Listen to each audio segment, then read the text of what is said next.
Okay, good afternoon. I will call this meeting of the Committee of the Whole to order for September the 8th, 2022, and acknowledge that the meeting is taking place on the traditional territory of Tla'amin Nation.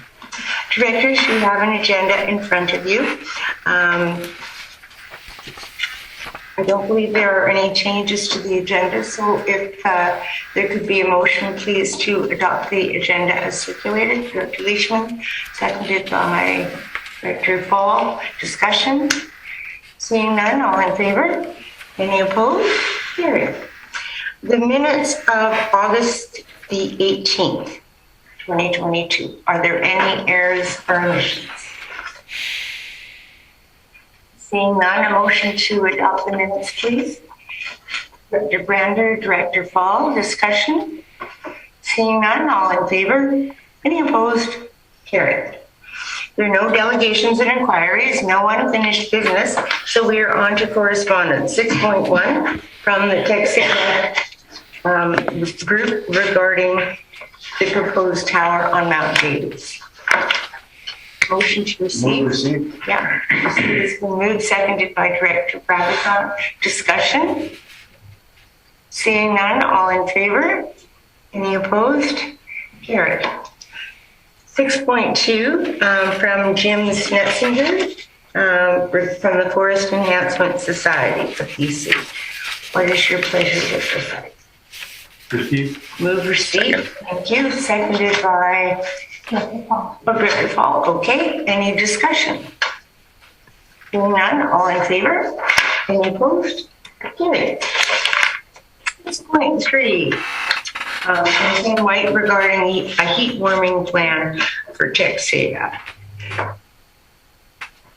What is your pleasure with this item? Receive. Receipt has been moved and seconded. Director Brander. I just have one comment on the question of whether to receive it or to ask for anything further. I wonder if I might find out if we have a heat warming plan built into our emergency preparedness program. Thank you, Chair. That would be a question for Manager of Emergency Service, Ryan Thomas. And I see that he has joined us. Thank you, Mr. Thomas. Yes, Chair, to answer your question, no, there's no specific heat plan within our regional emergency plan currently, and no direction currently to proceed with one. So given that climate change and impacts of that are becoming more and more dominant, more and more prevalent, would it be appropriate then for your department to be directed by the board to develop a cooling plan for incredibly hot days? Chair, I would answer that to say that could be a direction from the board. I can say that since the events of last June of 2021, that's being considered by some local governments, remembering, of course, that it's first and foremost a health emergency. And there's been certainly at the staff level some discussions with the health authorities and wanting to see some leadership with regards to these as health emergencies, similar to the recent and perhaps still ongoing pandemic. That's something, though, that this board can consider. Some local governments are proceeding with heat plans. I think I would start with the board direction. Okay, thank you very much, Mr. Tom. Any further discussion from other committee members? Director Fall. Thanks. I'll just make a comment and thank you, Mr. Thomas, for the answer. And it's really just I'm not averse to exploring this, but I think first I have a number of questions, and I don't know whether we should bring this up during strategic planning or sometime later. And one thing that comes to my mind. Recording in progress. Would be even just identifying, like we have our evacuation plans, identifying where people might go in existing infrastructure, because that's something that seems more feasible and less costly than, developing a system of cooling centers or something like this, where suddenly we've got, capital costs or infrastructure and things like that. So is that, maybe I could ask Mr. Toms through the chair, if I might, does that seem like a possible approach, and is there an appropriate time to ask staff to look into such a question. Mr. Johns? Yeah, if I understood, Chair, if I understood Director Fall's question there, I think maybe, as an example, the city of Powell River, on a relatively informal basis, was able to establish the library as being a place that has cooling already. If you look around the region, certainly the facilities the regional district owns and operates, there is no cooling. So it would be a simple enough answer at the moment, at least, like you said, Director Fall, without capital improvements, there is no cooling centers. With reference to this letter, we know last year there were some conversations that I had with the Texada Legion, being the only facility currently on the island as a semi-public facility or publicly available facility that has cooling.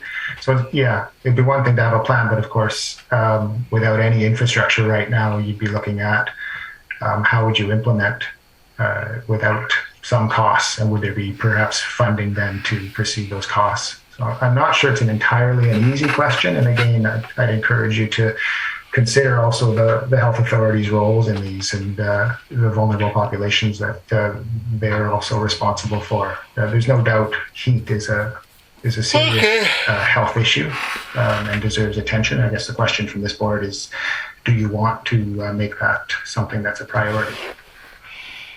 Okay, thank you. All right, thank you. I think it makes sense to have an evacuation plan for an earthquake, an evacuation plan for some kind of a gas leak. Why not for heat? Director Dow.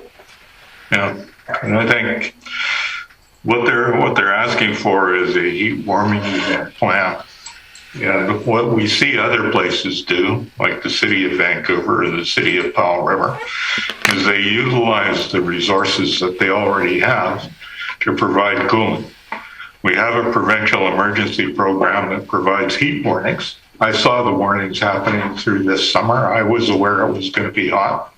And I did things to cool off, like putting sprinklers out in the backyard and having barbecues. But not everybody's capable of doing that. But my point is that it makes very little impact to have a plan unless you have resources to use in that plan to put something into effect. If you have a building to go to that has cooling where people can go and cool off, if you have a place that has facilities in place where you can actually offer aid to those things. And I think where the rub comes is where you get to having a plan and then you say, well, what are we going to do with the plan? And then who's going to pay for it? Who's going to put air conditioning in the buildings? Who's going to build the water parks? And that's a big question. I think we need to spend some time thinking about that.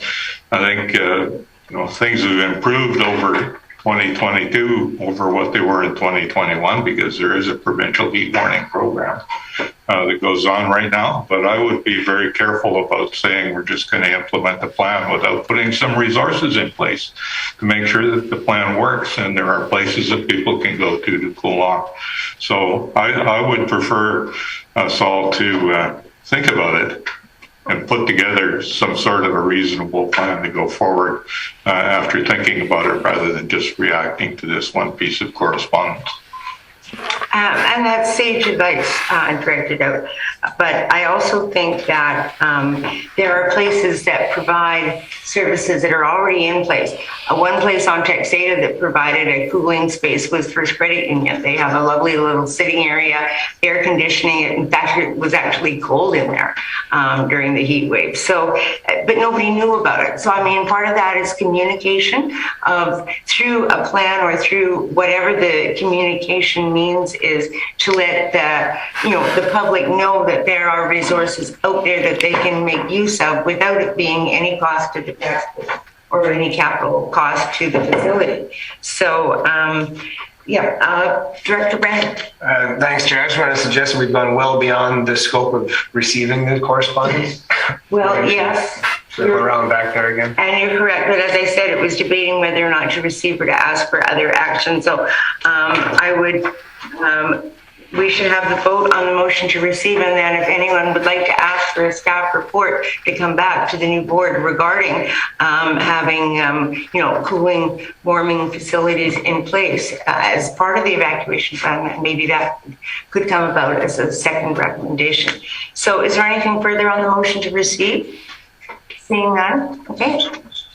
All in favor? Were you voting or wanting to? I was voting. Okay, all right, any opposed? Carried. All right, is there anything further, Director Leishman? Well, I was just going to suggest, I don't really have a motion, but a simple interim fix would be just the Cathett Regional District communicating what buildings that are accessible to the public in each electoral area are available, and communicate that to PCH and the Health Authority to include in any communications. There is a suggestion, do we need that as a motion? Direction to staff, yes. Yeah, so you're making that as So move direction to staff to just identify the buildings in each electoral area that are open to the public that do have cooling already, to the Vancouver Coastal Health and the Health Authority for heat warning notifications in the short term anyway. Thank you. Is there a seconder for that recommendation? Director Gisborne. Thank you. Discussion. Director Gisborne. Thank you, Chair. I'm very much in favor of this. I was trying to wrap my head around what it is we can do to help. And what we're hearing is, of course, one of the challenges is many of our facilities don't have, heat pumps or cooling. However, there are some privately run operations areas where they do have cooling, and maybe in the future, after strategic planning, we can take a look into how we could potentially support some of these organizations. So, like if the Legion is saying, hey, we're going to open up our doors to everyone in the community, maybe there is some way that we can actually support them either through financial things or work something out in the future. But I think this is a really good first step, and I support it wholeheartedly. Thank you, Chair. Thank you, Director Gisborne. Any further discussion? Seeing no hands, all in favor? Any opposed? Carried unanimously. Thank you. Now we're on to item 6.4 from UBCM regarding climate change strategy confirmation. What is your pleasure with this? Move receipt. Okay, Director Fall has moved receipt. Any a seconder, please? Director Brander? Director Fall, go ahead. Thank you. So I just want to note, I don't know what else we need to do with this. Our meeting has been confirmed for 9:20 a.m. on Tuesday. One of the things they're asking in here in red is to know who will go. So I'd just like to say I plan to be there. I'm happy to speak to the minister on this, and I'd welcome anyone else who would join me there. But thank you. Okay, thank you, Director Fall. Any further comments on this item? Seeing none, all in favor? Any opposed? Carried. Item 6.5 from Tom Reed regarding the LSPD emergency system. What is your pleasure with this? Move receipt. Receipt has been moved, seconded by Director Leishman. Discussion? Seeing no hands, all in favor? Any opposed? Carried.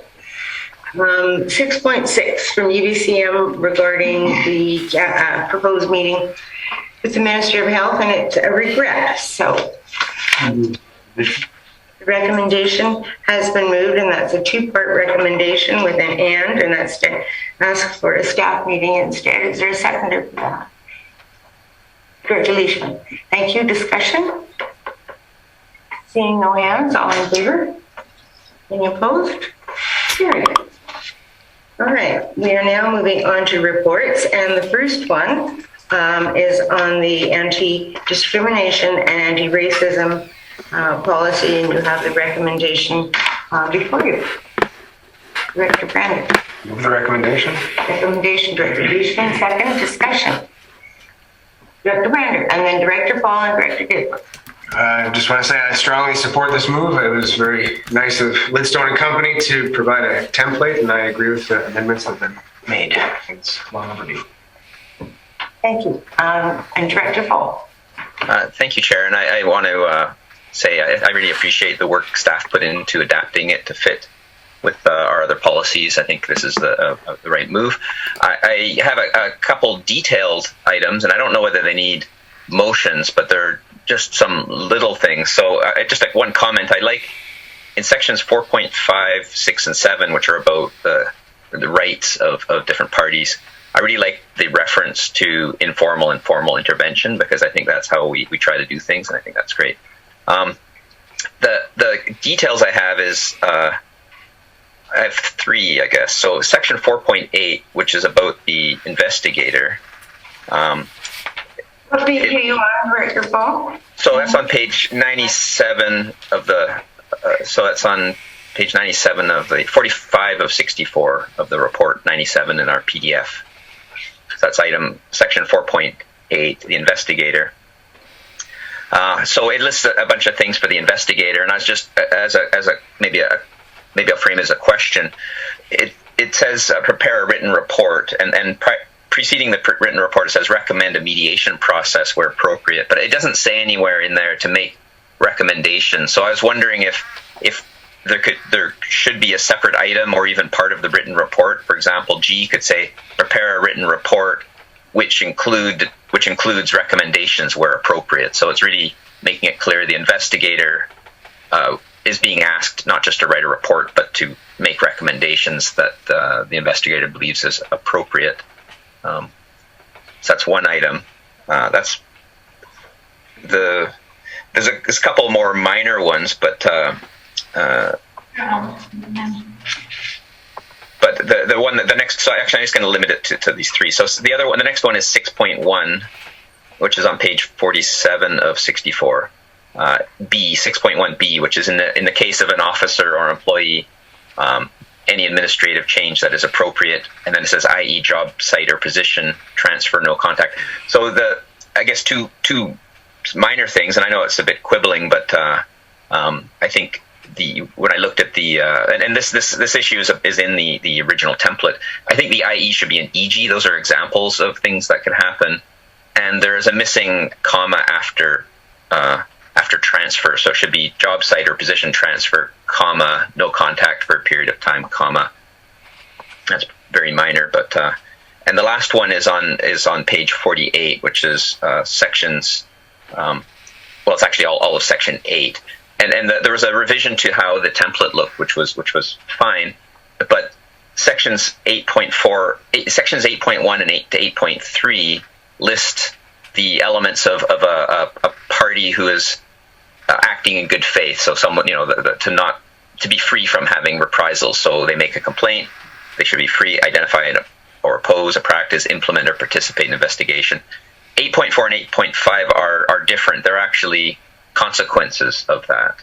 And so in the template, I think was a bit awkward because it had a kind of weird phrase in the middle. It was a bit hard to follow. So I can understand the changes, but I think this also doesn't quite follow, because the main paragraph says who in good faith, and then 8.4 and 8.5 don't follow from that. So what maybe I would suggest as one option to deal with it would be that 8.1 to 8.3 could be in a single section, because they're really subsections. So the paragraph at the start, violations to this policy, that could be 8.1, and then what is currently 8.1 to 8.3 could be A, B, and C, or something like that. So then it would be violations include, and then people who act in good faith, A, B, and C, and then what is currently 8.4 and 8.5 would follow as the kind of consequences for people. So I don't know if I'm being clear there for our corporate officer, if that makes any sense. So I'm happy to.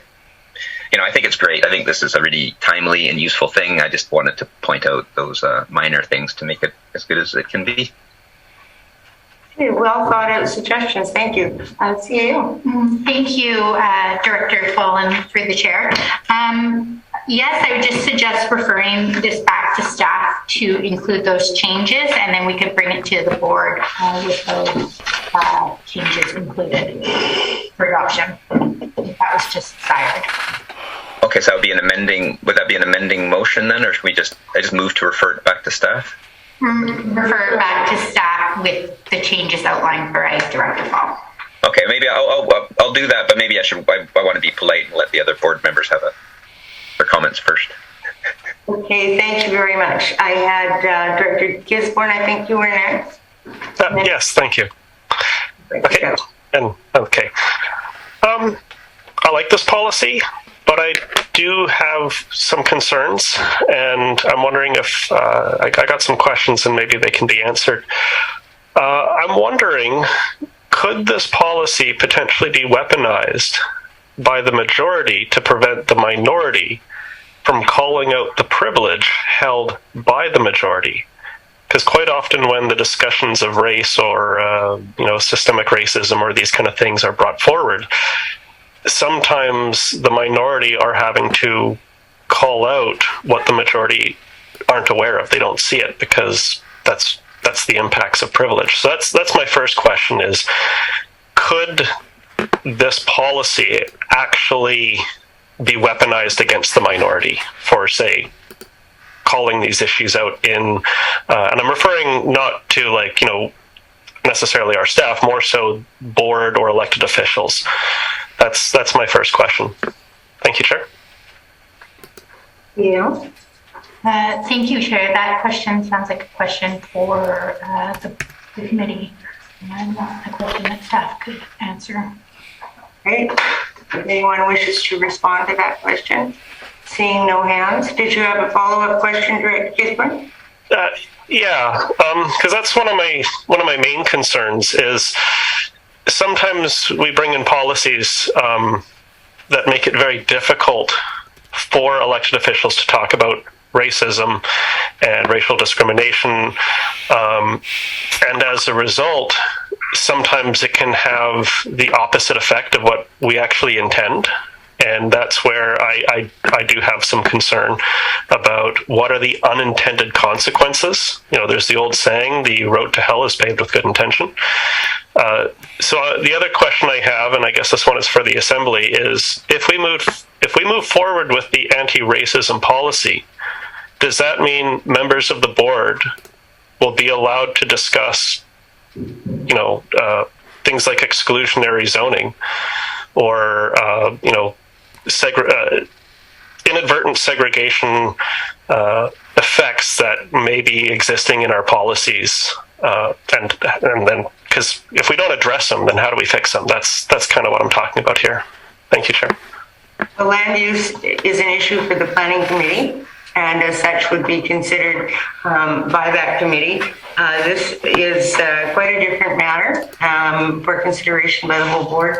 So I don't think one is being impacting the other, and that is my take on that.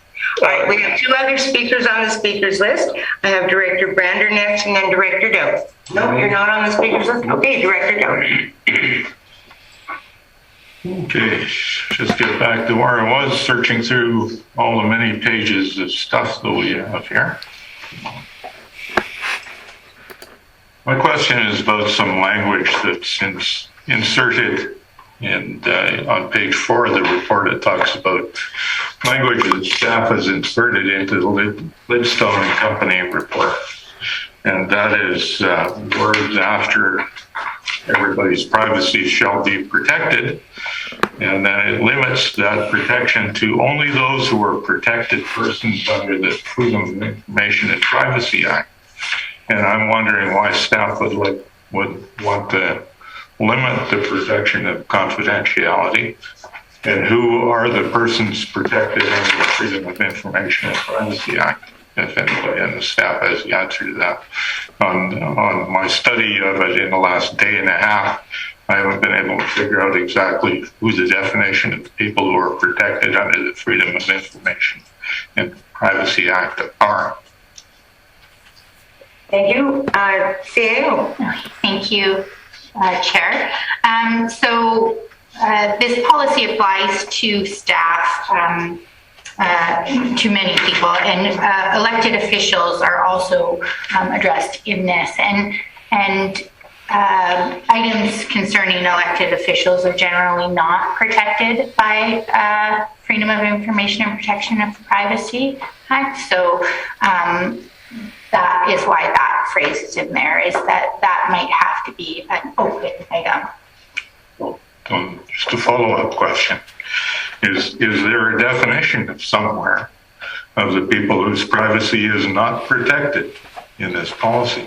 Because we're saying it in one voice, it will maintain the confidentiality of all involved. Then the next part of that sentence is, except for persons who are not protected.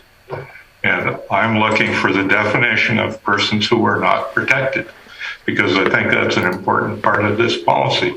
I'd like to be able to find that definition of people whose confidentiality can be ignored, because I think that's an important part of the policy. I have looked for it, haven't been able to find it in this policy or another one. I haven't been able to find that definition.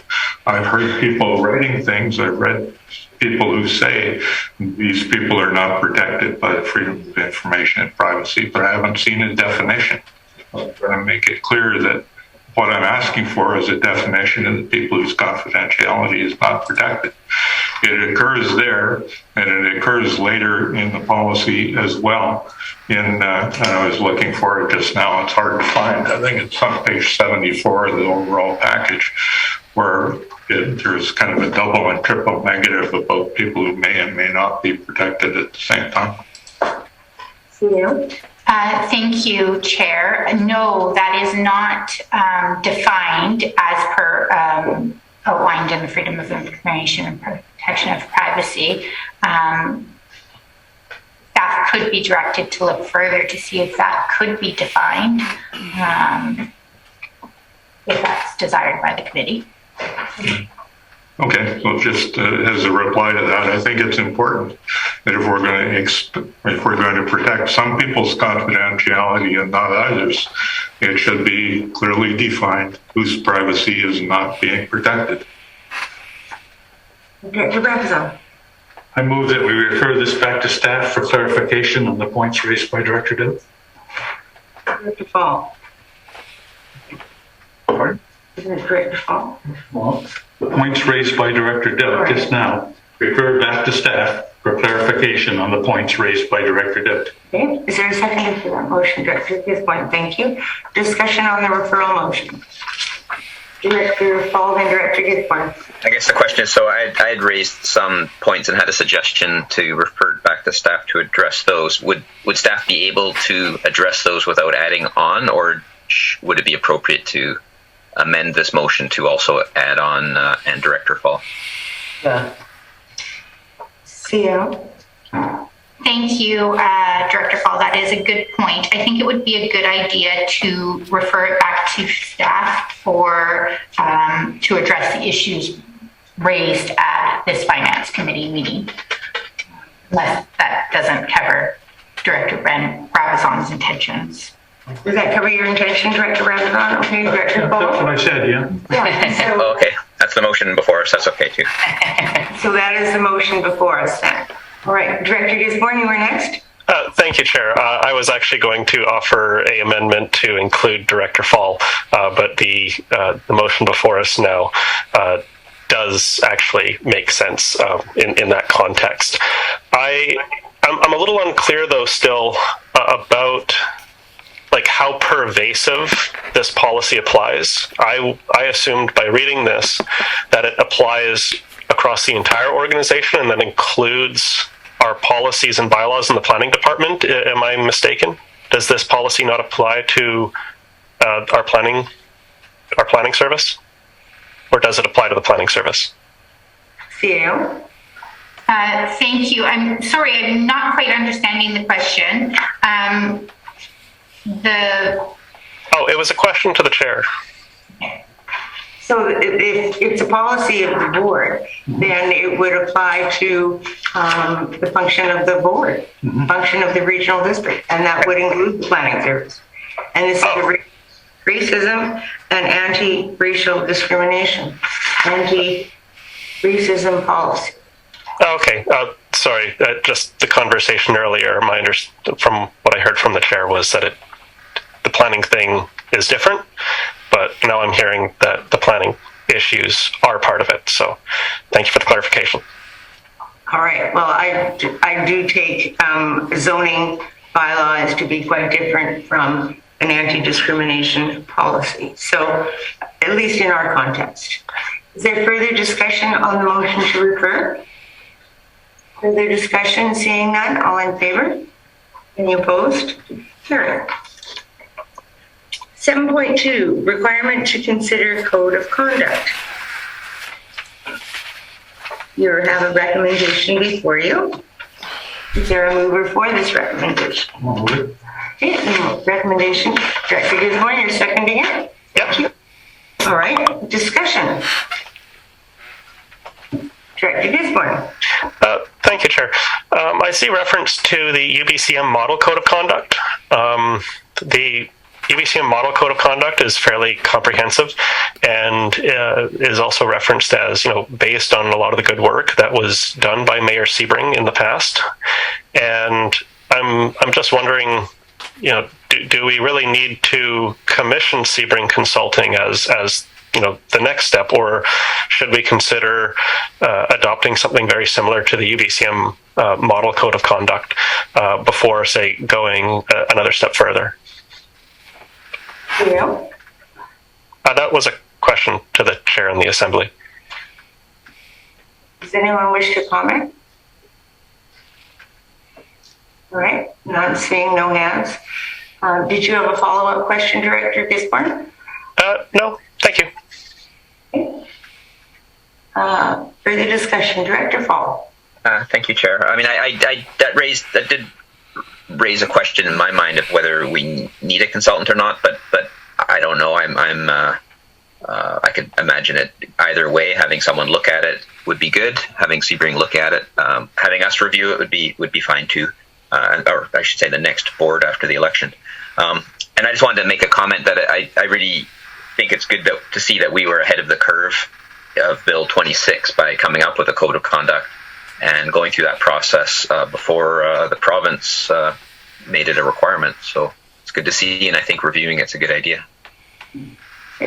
Thank you. Further discussion, Director Brander. Thanks, Chair. I do see the value in having a consultant come in and kind of fine tune our code of conduct with us. So I'm in favor of this. This is also just going to be put on next year's plan. So on budget time, if we decide we don't want to do it, or well, not us, the next board, sorry, decides they won't want to do it, they can take it off at that point. So. Fair enough. I have to admit, when I read the report at first, I was concerned too about having a consultant come in. Why do we need a consultant? We just did the code of conduct not very long ago within the life of this term. But I understand the compelling arguments for going ahead with this, and yeah, I support it. So, anything further? Seeing that, all in favor? Any opposed? Carried unanimous. All right, now we are on to 7.3, asset management strategy. And we have a recommendation that we endorse the strategy. Director Leishman moved it, seconded by Director Gisborne. Discussion. All right, I'm seeing no hands. Director Paul. Thank you, Chair. I just have a question through the chair, if I might, for Ms. Schmeister. So the last asset management strategy, 2019 to 2021, and then this one's a little bit longer, 2023 to 2027. Do they just dovetail together? Is this essentially, for what I understand, is to carry on and then and then the poster, it looks very nice, by the way, but basically to carry on, and it gets more and more refined as we go. We get down to the details, from strategies to frameworks to lists and details and plans and service levels and so on. Is that more or less correct? And are we, I guess, sort of second part of that is, are we more or less on track with where we thought we would be when we started this a few years ago? Thank you. Should we comment? Oh, Nancy, you're there. Thank you. Thank you. Through the chair. So essentially, when we created sort of the 10-page 2019 to 2021 asset management strategy,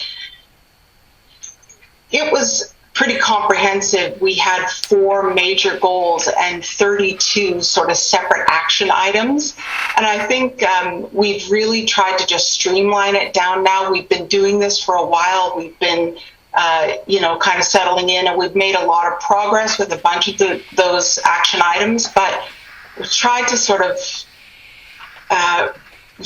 really just pinpoint very specifically what we want to focus on instead of it being so huge and so broad. So, I think the first asset management strategy we built, we sort of took all of our training and all of sort of what's out there and all of the resources, and we built this sort of pretty huge and pretty,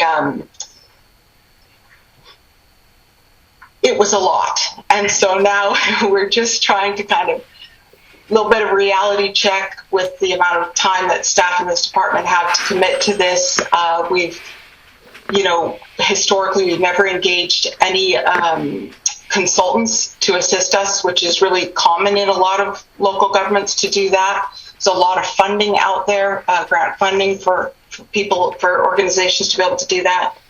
So, yeah, this one, we're just sort of saying, reality, this is what we want to focus on, and we think that the focus that we have for those 5 years is actually really going to move the program in the direction that we, that was sort of established in the first strategy as well. So. That's great. Thank you. And I think that makes a lot of sense because of changes in staffing, and I appreciate you taking this on, heavy lifting on this item, and to focus, taking what's been learned and focusing on what has been learned to do the parts that are really critical to get this, get the functionality out of it. I think it makes sense. Thank you. Thank you. Further discussion? Seeing no hands, all in favor? Any opposed? Carried unanimous. Right, we're on to 7.4, the dissemination of mapping data and ortho photos. What is your pleasure? Okay. Part one. Part one. Okay, and so it is divided in three. So part one has been moved. Second. And seconded. Thank you. Discussion. Director Brander. Thanks, Chair. This comment applies to all three of the motions in this item, as that in the spirit of working together, I'm in favor of it. It seems like a very neighborly thing to do. So. Thank you. Any further discussion? Director Gisborne. Thank you, Chair. My comment also applies to all three. Every time there's a request from a local entity to gain access to our ortho data, I would perceive it costs administrative time, not just for the regional district, but also the entity filing the request. I prefer the open data policy that was mentioned, that is used by other local governments, as I think it could save time and resources for everyone involved in the future. So when we deal with items 1, 2, and 3, I have a motion to put forward before the Assembly, and I will paste it and post it in the chat. But I am in favor of this recommendation. Thank you, Chair. Thank you. Any further discussion on the first recommendation? Seeing no hands, all in favor? Any opposed? Carried. Second recommendation. Director Brabazon, Director Leishman. Thank you. Discussion. Seeing no hands, we will vote. All in favor? Any opposed? Carried unanimously. And the third recommendation. Director Brabazon, Director Leishman. Okay. Discussion. Seeing no hands, all in favor? Any opposed? Carried. Thank you. Director Gisborne, you had a fourth recommendation? Yes, I've posted it in the chat, and I will read it out. And if I get anything wrong, hopefully someone can help correct me. I move that the committee recommend the board direct staff to bring forward a draft open data sharing policy for future consideration. All right, is there a seconder for that recommendation? Director Leishman, thank you. Discussion, Director Gisborne? Thank you. I believe I made the comment earlier that, if you're having different entities coming and asking for this data and we got to have board resolutions, I think it would just be a good time saver for us to have a policy like other municipalities and regional districts have, and then we can just share that data and save everyone's time involved. So I like this resolution. Thank you. No further comments at this time. Okay, and actually, I support this recommendation. I'd like to see the mapping be available to the public if they want it. And I don't know if the open data policy would enable that to happen. Ms. Meister, can you answer that? Yeah, essentially, through the chair, these other local governments that I mentioned, and they were just 3 of a few that I sort of found online, but they essentially just create a portal on their website where anyone can go onto their website and download whatever layers they want. So, you know, the ortho photos or their street maps or their park layer or their sign layer or whatever sort of mapping layer that they're interested in. And the understanding is essentially that we're the authoritative source for that data. And so why not provide it to the public so that their use of the data, you know, is authoritative as well. So that's sort of the intent. So we can bring forward for sure.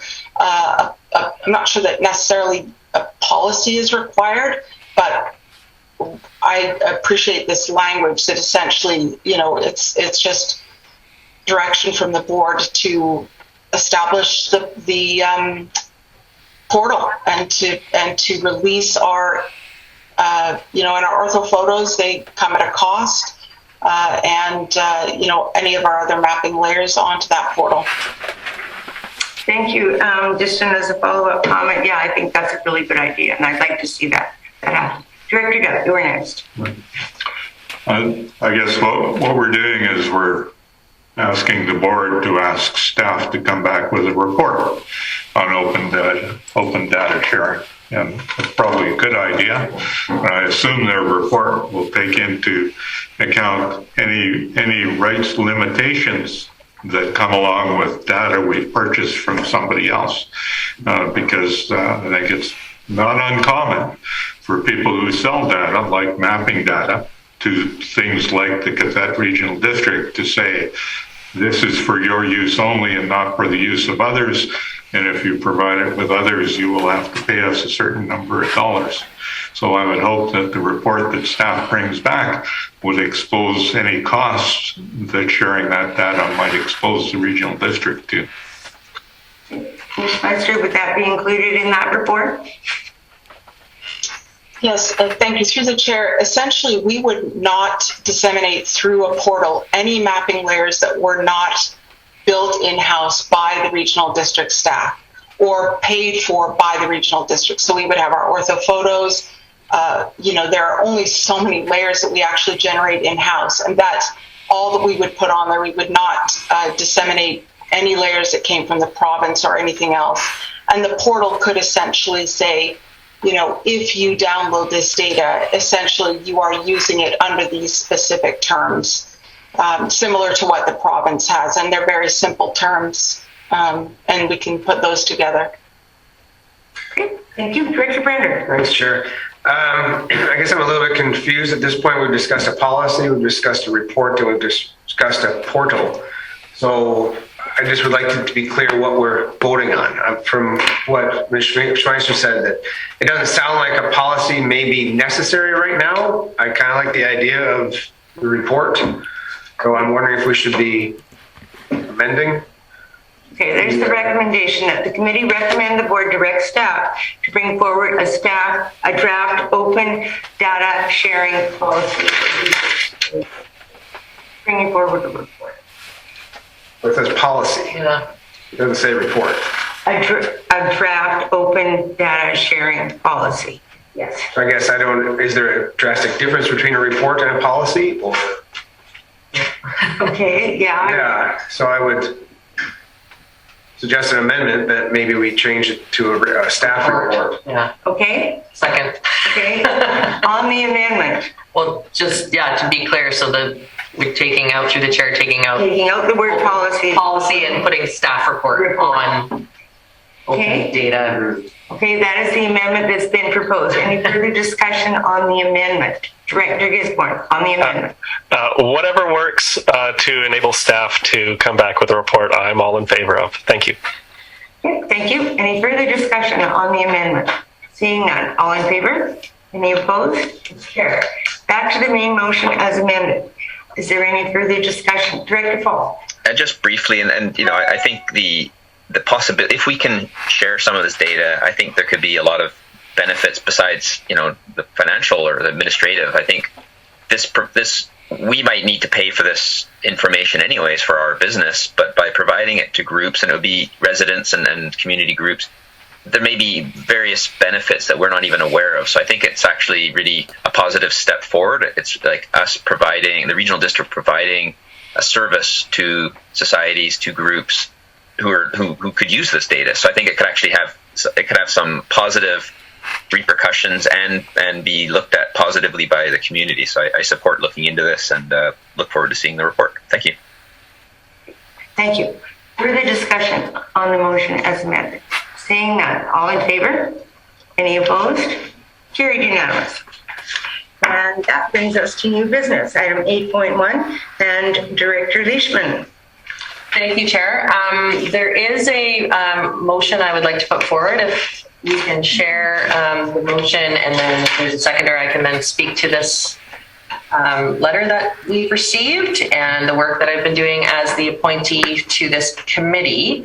So I would like to move that the committee recommend the board approve a budget amendment to allocate $2,400 from the Local Government Climate Action Program to the Vancouver Island and Coastal Communities Climate Leadership Steering Committee for completion of the 2030 Vancouver Island and Coastal Communities Climate Leadership Plan.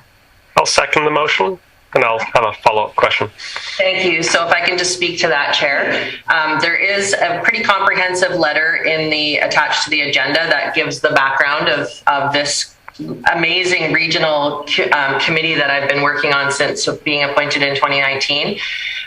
It's been, I want to say mainly any of the work to date that's involved having to spend any money has probably mostly been covered by the City of Victoria.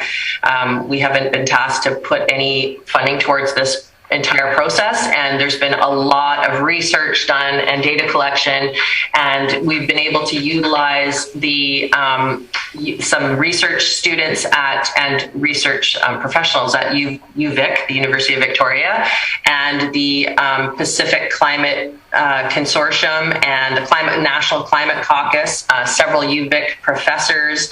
It's been a really amazing process, and now there have been several summits held as well to gather information from local governments. There have been staff from all the different local governments have been reached out to fill out survey questions on the number one concerns in our communities. So we've participated in those surveys. And so the data collection is incredible. And now we've engaged an Indigenous-led consultancy firm from Vancouver Island to compile all of the data and all of the engagement with youth. There was a youth summit, and as well as a climate summit for local elected officials. And now they are currently working with the Indigenous communities throughout our Vancouver Island and Coastal Community region to really wrap this all together and bring forward a really comprehensive plan so that we are, as regional districts and municipalities, we're not reinventing the wheel on climate change and climate action, that we do have a lot of the same issues. We are going to be facing a lot of the same things, and we might as well share resources and pull together a broad regional plan so that we are better prepared in the face of some of the changes that we are going to be seeing coming. So it's a population-based request, which is $2,400, which is 0.175 per person in the region. So it's not an onerous amount of money. That amount will go towards funding the final report, which will, hopefully come out. I think they're looking towards before Christmas, but we'll see how that goes. But I would really request that the board support this request, because it's a really amazing document that's going to come out of this, and could inform not only all the regional districts in British Columbia, but other regions across Canada to look at these kinds of regional collaborations. Thank you, Chair.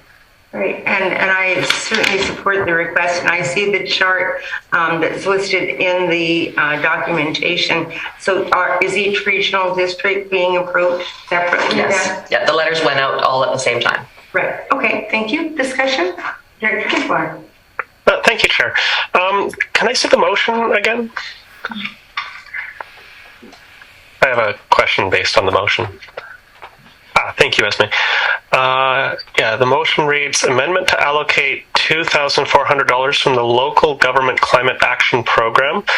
My question is, what service does that come out of? Is that general administration? I'm just curious as to, because if we're talking about a budget amendment, I'm just curious as to which service we're talking about. Okay, and we'll get that answer for you. Ms. Greenan? Thank you, Chair. That would be from the EA feasibility service. Just be an in and then an out from that service. Okay, thank you. Further discussion? Director Gisborne? Yeah, follow-up question. So I'm hearing there's an in and an out for that service. So is that money coming into the electoral area feasibility studies from an outside source, or is I'm just curious, is this going to be just taxing the electoral areas to pay for it, or I'm just curious. Thank you, Chair. Ms. Greenan? Thank you, Chair. We don't have, the board hasn't had a lot of information yet, but there is a new program, the Local Government Climate Action Program, and that replaces we used to get a local government climate action rebate based on the amount of carbon taxes that we paid. So this program replaces it, and we have received $72,082 for the year for this program, and it can be used toward climate initiatives. So there will be a report coming forward at a future date discussing more about the program. But the idea would be similar to the Community Works Funds program, where we get the funds in advance and then we use them towards projects that meet the eligibility criteria. This will work in the same way, that we'll get the funds, or we have the funds, and then we will use them towards projects that meet the criteria. Okay. Thank you. I believe that answers my question. In that case, I have a little bit of concern if it is similar to Community Works Funds. Ask your questions now. We have other people on the speakers list, so we'll My apologies. I'll wait for a follow-up. I'd like to speak for first time. Director Paul. Thank you, Chair. I'd just like to add to the comments made by Director Leishman that this is really good value for us. This plan has been in development for several years with a lot of volunteers, and I'd just like to point out the in-kind contribution by UVic, the professors and then the students and so on. I mean, a huge benefit that hasn't cost the taxpayer anything. They may have gotten grants and their time. So the value in what's been done to date and all the deliverables, and for a cost of $2,400 to get this to the finish line for this step of this kind of process, I think is really good, and I fully support this. I think I really look forward to seeing the finalized report and being able to vote on it at AVICC. Thank you, Director Paul. Further discussion? Anyone who hasn't spoken yet on this item? Director Brabazon. Thank you, Chair. I wish the table that they had included in the report made more sense than it does to me. The population figures don't jive. The population of the QRD is not 13,000 people, it's 20,000 people. So how they arrived at the 2,400, I'm not sure. And I see Islands Trust, a population of 1,430. Well, there is no Islands Trust jurisdiction based on population, so how do they arrive at that? Okay, good questions. I'm not sure who would be able to provide you the answers. So at this point, those are good questions and food for thought. Further discussion. All right, Director Gisborne. Thank you. Yeah, my one concern was if we're getting the funding for the electoral areas, but yet is the municipality also getting funding for the municipal residents? Like if this is similar to Community Works Funds, and that's just my one concern is this funding like allocation that's given to the electoral areas, and then we're funding it from the electoral areas. And then, if that is the case, is the municipality, getting their own funding, and then of course municipal council could potentially put forward their own motion to also provide funding. That's just kind of where I'm curious in terms of having fair equity amongst our community. And Ms. Greenan, do you have any information about that? Thank you, Chair.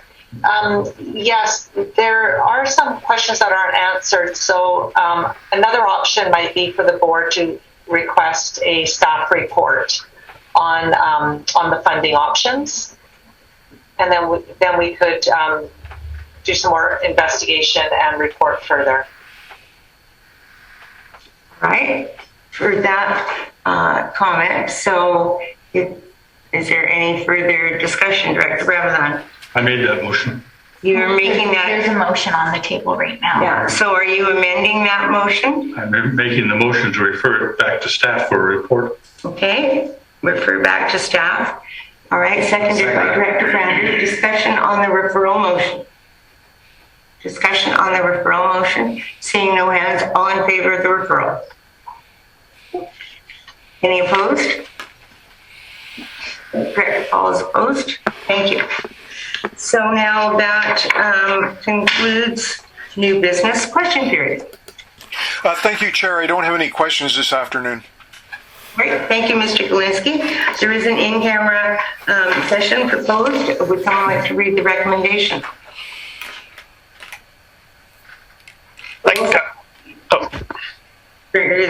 Oh, thank you. Sorry. I move that the committee move in camera and the meeting be closed to the public on the grounds that the subject matter to be considered relates to matters covered by the community charter under section 91C, labor relations or other employee relations. M, a matter that under another enactment is such that the public may be excluded from the meeting. N, the consideration of whether a committee meeting should be closed under a provision of this subsection or subsection 2. And 92, a matter of a committee meeting must be closed to the public if if the subject matter being considered relates to one or more of the following. C, a matter that is being investigated under the Ombudsperson Act, of which the regional district has been notified under section 14, Ombudsperson to notify authority of that act. And the seconder? Director Leishman, discussion. All in favor? Any opposed? Carried. We are going in camera. Could we also have a real quick recess for bathroom? Yeah. Okay, thank you. Recording stopped. I told him.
Dr. Shippey. Okay, we're back at Committee of the Whole. We have no rise in report, and so our meeting is adjourned. Thank you very much. Have a good night, everyone. Good night. See you next week. Hey, everyone. Thanks.